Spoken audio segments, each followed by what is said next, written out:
Hello दोस्तों, आप सभी को हमारे यूट्यूब चैनल थिंक गाइस पर स्वागत है। मैं शिव शक्ति कुमार और मैं आज अपने करंट सीरीज़ में जो महत्वपूर्ण 17वीं पीएससी के लिए हमारा जो करंट अफेयर सीरीज चल रहा है, जो जिला वाइज अध्ययन हो रहा है, उसमें जो हमारा महत्वपूर्ण जिला है, अगला जिला महत्वपूर्ण जो है वह क्या है, नालंदा जिला है। नालंदा जिला है जिसके करंट अफेयर और स्टैटिक्स पर्सन को हम देखेंगे। तो नालंदा जिला के जो महत्वपूर्ण पहला जो हमारा महत्वपूर्ण करंट अफेयर है वह है कि नालंदा डेयरी को CAS मार्क पाने वाली देश की पहली डेयरी बनी। नालंदा डेयरी जो है CAS मार्क पाने वाली देश की पहली डेयरी बनी है। तो CAS का मतलब है कन्फर्मिटी असेसमेंट स्कीम। CAS का मतलब है कन्फर्मेटिव असेसमेंट स्कीम। और इस जो CAS मार्क है इसको कौन देता है, तो भारतीय मानक ब्यूरो जो इंडिया का है वह देता है और नेशनल डेयरी डेवलपमेंट बोर्ड के द्वारा दिया जाता है। तो मुख्य रूप से इसको देता कौन है, भारतीय मानक ब्यूरो देता है, लेकिन असेसमेंट चूंकि डेयरी से जुड़ा हुआ कार्य है तो इसका असेसमेंट जो होता है तो नेशनल डेयरी डेवलपमेंट बोर्ड द्वारा किया जाता है। तो दोनों के द्वारा मिलकर असेसमेंट होता है, उसके उपरांत जो है CAS मार्क दिया जाता है। इस असेसमेंट में हम देखते हैं कि उत्पाद की गुणवत्ता क्या है, उसका निर्माण विधि का जांच किया जाता है। उत्पाद की गुणवत्ता और निर्माण विधि का जांच किया जाता है। उत्पाद की गुणवत्ता और निर्माण विधि का जांच किया जाता है। तो CAS मार्क पाने वाली नालंदा डेयरी देश की प्रथम डेयरी है। पहला आपका प्रश्न ये पूछा जा सकता है। दूसरा प्रश्न ये पूछा जा सकता है कि इसको देता कौन है, तो भारतीय मानक ब्यूरो देता है। और ये कब मिलता है, तो भारतीय मानक ब्यूरो एवं नेशनल डेयरी डेवलपमेंट बोर्ड के ऑडिट के उपरांत मिलता है। तो हमारा ये हो गया। यहाँ से हमारा महत्वपूर्ण जो फैक्ट है स्टैटिक पोर्शन का जो है वह यह आता है कि भारतीय मानक ब्यूरो के बारे में पूछ सकता है। तो भारतीय मानक ब्यूरो का जो स्थापना 1947 में हुआ था। कब हुआ था, 1947, देश के आज़ादी के समय इसकी स्थापना हुई थी। और इसकी स्थापना जो हुआ था उसमें इसका नाम था भारतीय मानक संस्थान। तो 1947 में भारतीय मानक संस्थान के रूप में इसकी स्थापना हुई थी। बाद में चल के भारतीय मानक ब्यूरो अधिनियम 1986 के तहत भारतीय मानक ब्यूरो इसका नाम हो गया। तो भारत बाद में चल के भारतीय मानक ब्यूरो 1986 के तहत भारतीय मानक ब्यूरो में रूपांतरित किया गया। और यह एक सांविधिक निकाय है। आज यह क्या है, सांविधिक निकाय है। एक प्रश्न आ सकता है कि भारतीय मानक ब्यूरो किस मंत्रालय के अधीन है या अंतर्गत कार्य करता है, तो आप देखेंगे कि उपभोक्ता मामले, खाद्य एवं सार्वजनिक वितरण मंत्रालय के अधीन है। किस मंत्रालय के अधीन है, तो उपभोक्ता मामले, खाद्य एवं सार्वजनिक वितरण मंत्रालय के अधीन कार्य करता है। भारतीय मानक ब्यूरो का महत्वपूर्ण काम क्या है कि यह जो भारत में जितने भी माल है, उत्पाद है, उसका मानकीकरण करना, मार्किंग देना, गुणवत्ता का प्रमाणीकरण करना कि उसका गुणवत्ता क्या है। और उसके देखते हो कि ISO 9000, ISO 14000 इस तरीके के प्रमाण पत्र दिया जाता है। अगला महत्वपूर्ण हमारा जो स्टैटिक्स पोर्शन यहाँ से आता है कि नेशनल डेयरी डेवलपमेंट बोर्ड काफ़ी महत्वपूर्ण है। अभी देखिए UPSC जो है मसाला बोर्ड पर प्रश्न आ जा रहा है। कई सारे बोर्ड है, मसाला बोर्ड पर आ जाता है, कपास बोर्ड पर आ जा रहा है। तो इस तरीके के प्रश्न पूछने जाने की संभावना बहुत बढ़ जा रही है आजकल। तो देख लेते हैं राष्ट्रीय डेयरी विकास बोर्ड के बारे में। तो राष्ट्रीय डेयरी विकास बोर्ड की स्थापना 1965 में हुआ था। राष्ट्रीय डेयरी विकास बोर्ड की स्थापना 1965 में गुजरात में आनंद में हुआ था। और इसकी स्थापना कौन किया, तो डॉक्टर वर्गीज कुरियन। तो भारत में दो क्रांति हुआ था। एक तो हरित क्रांति था 1960-61-66 के दौरान, उसका भी टाइम था। और उस समय हरित क्रांति हुआ देश के अंदर। हरित क्रांति के बाद भारत जो है खाद का एक बड़ा आयातक देश था दुनिया के अंदर। और अमेरिका कई बार भारतीय खाद के उपलक्ष्य में भारत की विदेश नीति पर कब्जा करने का प्रयास किया था। लेकिन जब हरित क्रांति हुआ और हरित क्रांति के उपरांत देश खाद्य निर्यातक बन गया। आज देश भारत का खाद्य निर्यातक बन गया। उसी प्रकार आप देखेंगे कि हमारे यहाँ एक श्वेत क्रांति भी हुआ और भारत पहले पूरे दुनिया में रूस जो था, रसिया, वो दूध का सबसे ज़्यादा उत्पादन करता था। भारत में प्रति व्यक्ति दूध का खपत काफ़ी कम था। लेकिन भारत में एक श्वेत क्रांति चली और उसका जो वर्गीज कुरियन एक वैज्ञानिक थे, डॉक्टर वर्गीज कुरियन जो कृषि वैज्ञानिक थे, उनके द्वारा भारत में श्वेत क्रांति चली। और इसलिए उनको मिल्क मैन ऑफ इंडिया भी कहा जाता है। तो मिल्क मैन ऑफ इंडिया के सहयोग से ही राष्ट्रीय डेयरी विकास बोर्ड की स्थापना हुई थी गुजरात में। और उसका एक प्रोडक्ट है गुजरात का आनंद, पूरे भारत में काफ़ी लोकप्रिय दूध उत्पादक वस्तु है। ठीक ना। तो अगला देख लेते हैं। दूध उत्पादक सबसे बड़ा जो मार्केट है उसका आनंद का है। और अगला स्टेटिक्स पोर्शन अगर देख लेंगे तो दूध उत्पादन से जुड़ा हुआ है। तो दूध उत्पादन भारत में सबसे ज़्यादा होता है। पूरे दुनिया में सबसे ज़्यादा दूध उत्पादन कहाँ होता है, भारत में होता है। और विश्व का 24.64 यानी कि 24.64% दूध का उत्पादन कहाँ होता है, भारत में होता है पूरे विश्व का। और भारत में प्रति व्यक्ति दूध खपत देखेंगे तो 406 ग्राम होता है और कहीं कहीं 419 ग्राम लिखा होता है। और यूपी सबसे ज़्यादा दूध उत्पादन करता है। भारत में सबसे ज़्यादा दूध उत्पादन कौन करता है, यूपी करता है। और बिहार का स्थान 10वां स्थान है। तो बिहार अभी काफ़ी पीछे है दूध उत्पादन में, देखेंगे 10वें स्थान पर है। तो इस क्षेत्र में बिहार को भी बहुत कुछ करने की ज़रूरत है। अगला जो महत्वपूर्ण हमारा जो प्रश्न करंट अफेयर है वहाँ का, राजगीर के नीमा गाँव में फिल्म सिटी बनाया जा रहा है। राजगीर के नीमा गाँव में क्या बन रहा है, फिल्म सिटी बन रहा है। तो यह कितना एकड़ में बन रहा है? 20 एकड़ में बन रहा है। राजगीर पूछा जा सकता है किस जिला में? नालंदा जिला में बन रहा है और 142 करोड़ खर्च हुआ है। कितना खर्च हुआ है? 142 करोड़ रुपया खर्च हुआ है। तो आपके मन में एक ख्याल आया होगा कि भाई फिल्म सिटी क्या होता है? फिल्म सिटी में होता क्या है? तो आप जाएँगे अगर फ़िल्म सिटी में, तो आप वहाँ देखेंगे कि जो फ़िल्म में शूटिंग होता है, जितने साइट्स होते हैं, उस सब का पहले से निर्माण हुआ होता है। सारा गैलरी होता है, साइट्स होता है, रेलवे स्टेशन होता है, एयरपोर्ट होता है। जैसे रामोजी फ़िल्म सिटी, हैदराबाद में मैं उसको घूमने गया था और यह बीपार्ट ले गया था, क्योंकि बीपार्ट का एक भारत भ्रमण कार्यक्रम है, तो जगह आप लोग अगर सफल होंगे, तो बीपार्ट आपको घुमाएगा। प्रत्येक जो वहाँ ट्रेनिंग होता है बीपार्ट में, तो प्रत्येक माह 20 दिन वहाँ प्रशिक्षण कार्यक्रम चलती है, उसके उपरांत 10 दिनों के लिए आपको भारत भ्रमण पर अन्य अन्य जगहों पर राज्य में ले जाया जाता है। तो हम लोग को रामोजी एक फ़िल्म सिटी है, जहाँ घुमाया जाता है आंध्र प्रदेश के साथ, जो आंध्रा का जो एटीए है, जो वहाँ ऑफिसर ट्रेनिंग अकेडमी है, वहाँ से हमारा बिहार सरकार का एमओयू है और हमारे जो प्रशिक्षण जितने भी प्रशिक्षु पदाधिकारी होते हैं, वहाँ जाते हैं। तो अगर आप लोग पास करते हैं, होपफुल है, अगर आप लोग को पास करेंगे तो आप लोग को भी घुमाया जाएगा। तो आप चाहेंगे तो देखेंगे कि रामोजी जो फ़िल्म सिटी है, वहाँ सब कुछ बना हुआ है। लंदन एयरपोर्ट है, रेलवे स्टेशन है, पटना का गोल घर है, कई सारे फ़िल्मों का शूटिंग हुआ है, भारत की काफ़ी लोकप्रिय फ़िल्म सिटी है। तो निश्चित तौर पर आप लोग अगर पास करेंगे तो घूमेंगे वहाँ, तो देख ले पाएँगे कि वहाँ का फ़िल्म सिटी कैसा है। चलिए अगला महत्वपूर्ण हमारा जो फैक्ट है, प्रश्न है कि राजगीर में डिजिटल संग्रहालय का निर्माण किया जा रहा है। राजगीर में क्या किया जा रहा है? डिजिटल संग्रहालय बनाया जा रहा है। राजगीर में क्या बनाया जा रहा है? डिजिटल संग्रहालय। तो एक प्रश्न आ सकता है कि डिजिटल संग्रहालय कौन बना रहा है? ये सवाल बीपीएससी पूछ सकता है, क्योंकि ये थोड़ा ट्विस्ट हो रहा है, एग्ज़ाम थोड़ा टफ हो रहा है। पहले की अपेक्षा अगर देखेंगे कि 63, 64, 65 जो एग्ज़ाम होता था, उससे टफ होते जा रहा है। क्योंकि वह करंट अफेयर सीधा-सीधा नहीं आ रहा है, थोड़ा ट्विस्ट किया जा रहा है, थोड़ा इस लेवल को बढ़ाया जा रहा है, यूपीएससी लेवल पर जा रहे हैं हम लोग। तो देखिए उसको कि इसको कौन बना रहा है? तो भारतीय पुरातत्व सर्वेक्षण बना रहा है। कौन बना रहा है? भारतीय पुरातत्व सर्वेक्षण। आर्कियोलॉजिकल सर्वे ऑफ इंडिया एक संस्था है, काफ़ी महत्वपूर्ण संस्था है, तो उसी के द्वारा निर्मित है। तो यह भी प्रश्न आ सकता है, क्योंकि ट्विस्ट होने का मतलब ही यही है कि यूपीएससी में जाएँगे तो सीधे घटना नहीं पूछता है। अगर ओपेक अगर देखेंगे कि वहाँ की एपेक का, सार्क का यहाँ बैठक हुआ, मान लेते हैं। क्वाड का बैठक अभी अमेरिका में हुआ, तो वो बैठक कहीं कहाँ हुआ ये नहीं पूछता यूपीएससी, ये पूछता है कि क्वाड में मेंबर कौन-कौन है, इसकी स्थापना कब हुआ? तो यही चीज़ हो सकता है, बीपीएससी में भी यही हो रहा है धीरे-धीरे। तो चलिए देखते हैं यहाँ कि डिजिटल संग्रहालय में क्या होता है। डिजिटल संग्रहालय जब यहाँ राजगीर बनेगा तो क्या होगा? क्योंकि राजगीर का ऐतिहासिक महत्व रहा है, जैसा कि जानते हैं कि मगध साम्राज्य की पहली राजधानी रही है, जरासंध का अखाड़ा रहा है यहाँ, ठीक है ना? तो जितना भी इसका ऐतिहासिक महत्व है, उसको दिखाया जाएगा। जो इतिहास है राजगीर नालंदा का, उसको डिजिटल माध्यम से वर्चुअल दुनिया में जाके आप वर्चुअल रियलिटी जिसको बोलते हैं, कि आपको ये डिजिटल के माध्यम से उस समय ले जाने का प्रयास किया जाएगा और काफ़ी रोमांचकारी संग्रहालय होगा। तो चलिए अब अगला जो हमारा महत्वपूर्ण यहाँ प्रश्न है, एक भारतीय पुरातत्व सर्वेक्षण के बारे में है कि भारतीय पुरातत्व सर्वेक्षण की स्थापना कब हुआ था। तो भारतीय पुरातत्व सर्वेक्षण की स्थापना 1861 में कनिंघम द्वारा किया गया था। कब किया गया था? कनिंघम द्वारा किया गया था। और बाद में देश जब आज़ाद हुआ, भारत जब देश आज़ाद हुआ, तो 1958 1958 में इसको सांविधिक निकाय बना दिया गया। क्या निकाय बना दिया गया? सांविधिक निकाय। सांविधिक निकाय किसको कहते हैं? जब भारत के पार्लियामेंट से कोई विधि अधिनियम बना के, कोई अधिनियम के माध्यम से जब किसी संस्था की स्थापना की जाता है, तो सांविधिक निकाय कहते हैं। और संवैधानिक निकाय का मतलब क्या होता है? कि संवैधानिक निकाय का मतलब यह होता है कि जब संवैधानिक निकाय का मतलब होता है कि जब उसका वर्णन कहाँ हो? भारत के संविधान में हो। भारत के संविधान में हो। भारत के संविधान में हो तो उसको क्या बोलते हैं? सांविधिक निकाय बोलते हैं।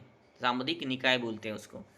तो संवैधानिक निकाय बोलते हैं जब भारतीय संविधान में उसका किसी अनुच्छेद, जैसे कि देख लेंगे कि निर्वाचन आयोग हो गया, वित्त आयोग हो गया, तो ये सब संवैधानिक निकाय है। तो भारतीय पुरातत्व सर्वेक्षण क्या है? सांविधिक न्याय, संसद के माध्यम से एक एक्ट बना के उसको बनाया गया है। आप प्रश्न आ सकता है किस मंत्रालय का अधीन होता है? तो यह किस मंत्रालय का अधीन है? तो संस्कृति मंत्रालय का अधीन है। किस मंत्रालय का अधीन है? तो संस्कृति मंत्रालय का अधीन है।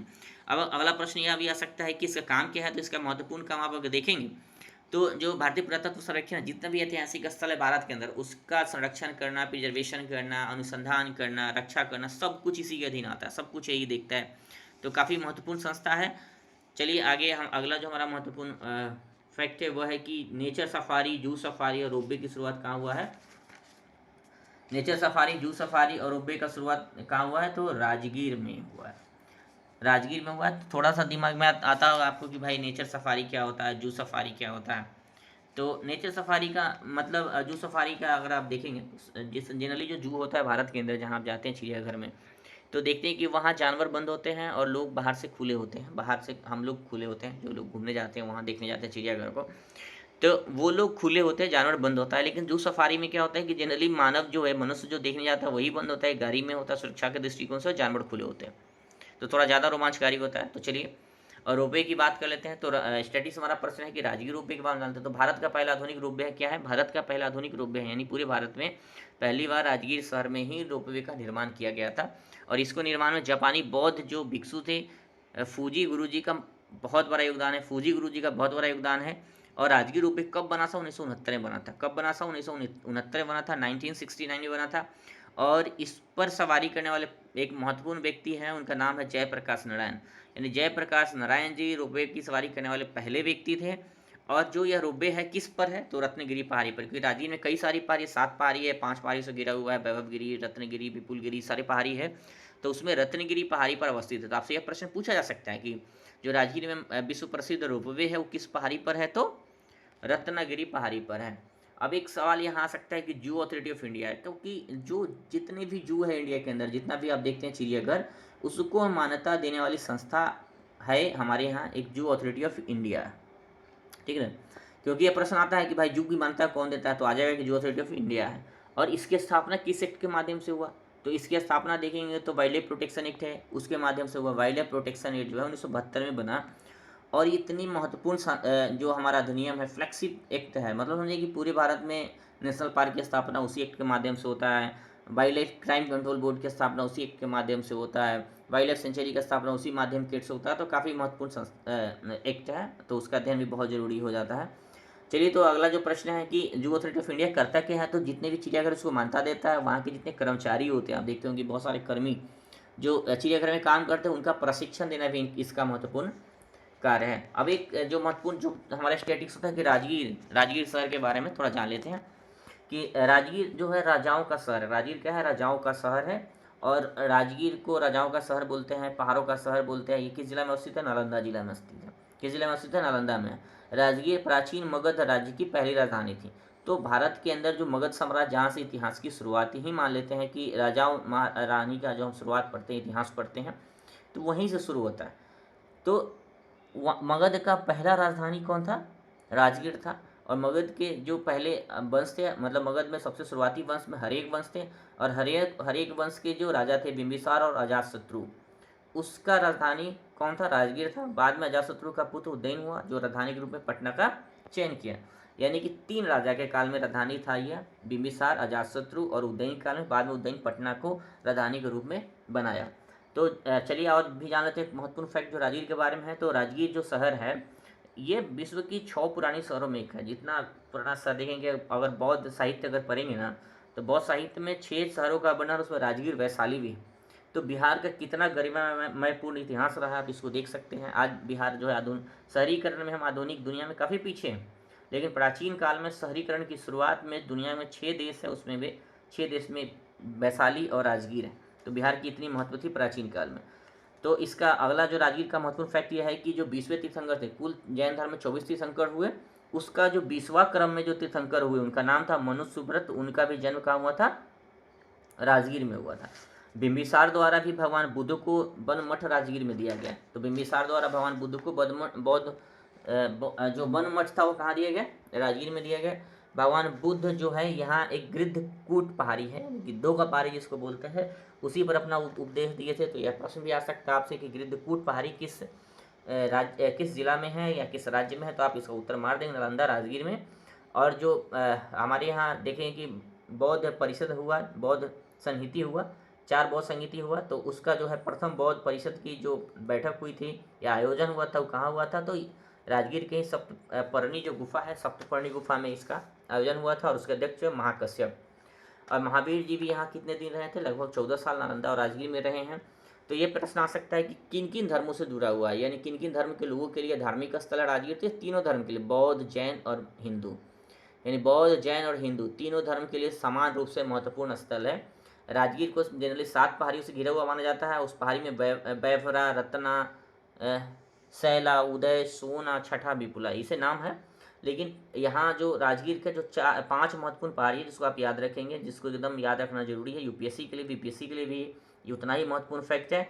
वो 5 महत्वपूर्ण पहाड़ी का नाम है रत्नागिरी, विपुलगिरी, वैभवगिरी, सोनगिरी और उदयगिरी। रत्नागिरी, विपुलगिरी, वैभवगिरी, सोनगिरी, उदयगिरी 5 महत्वपूर्ण पहाड़ी है जिसको आपको याद रखना है। यहाँ से राजगीर के जो बाहर से एक नदी गुजरती है उसका नाम है पंचानी नदी। राजगीर शहर से एक नदी गुजरती है उसका नाम है पंचानी नदी। तो आपसे पूछा सकता है पंचानी नदी किस जिला में? नालंदा में है, राजगीर के पास से गुजरती है।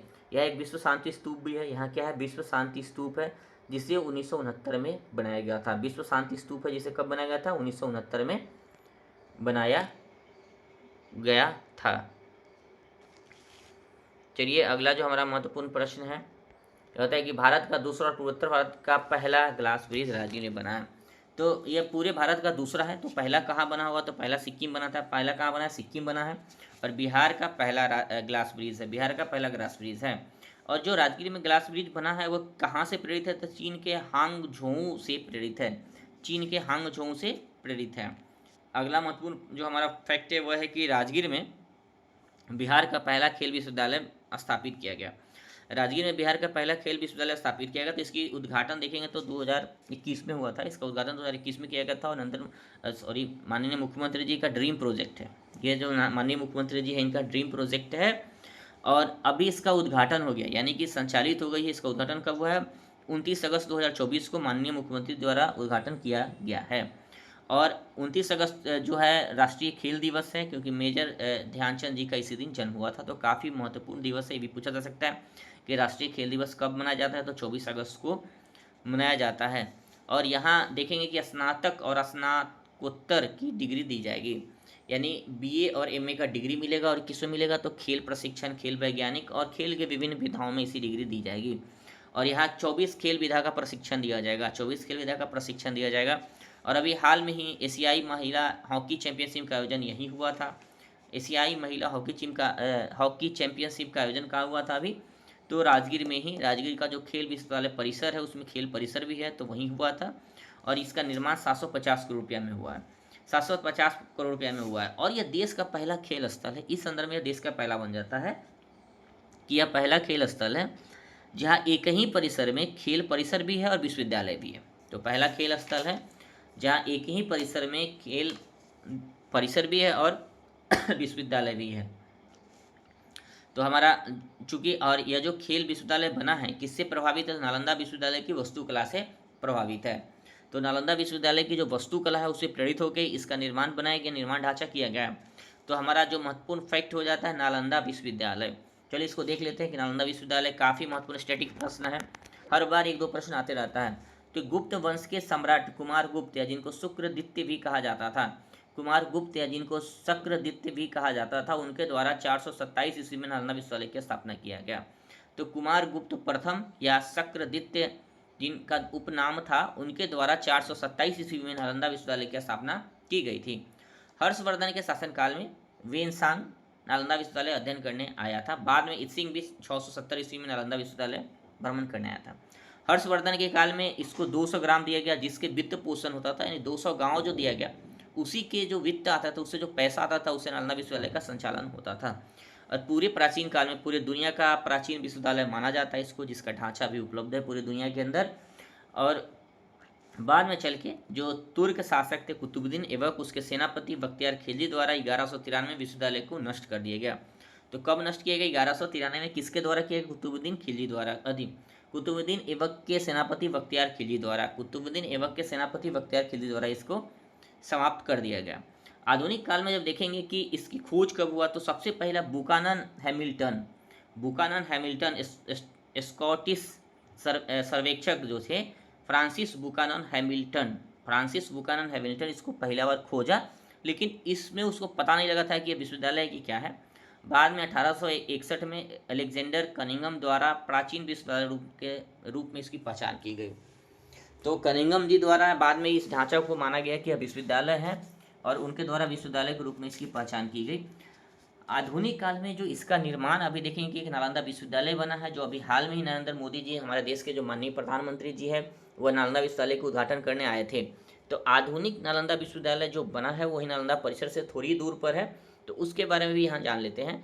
यह जो ड्रीम प्रोजेक्ट है इस पर महत्वपूर्ण भूमिका जो निभाए थे APJ अब्दुल कलाम जी थे। उन्होंने बहुत प्रयास किया इस नालंदा विश्वविद्यालय को बनाने के लिए। और बाद में चल के नालंदा विश्वविद्यालय अधिनियम 2010 पारित किया गया, उसको कानूनी ढांचा दिया गया। और नालंदा विश्वविद्यालय को राष्ट्रीय महत्व का संस्थान का भी दर्जा उसी अधिनियम के द्वारा दिया गया।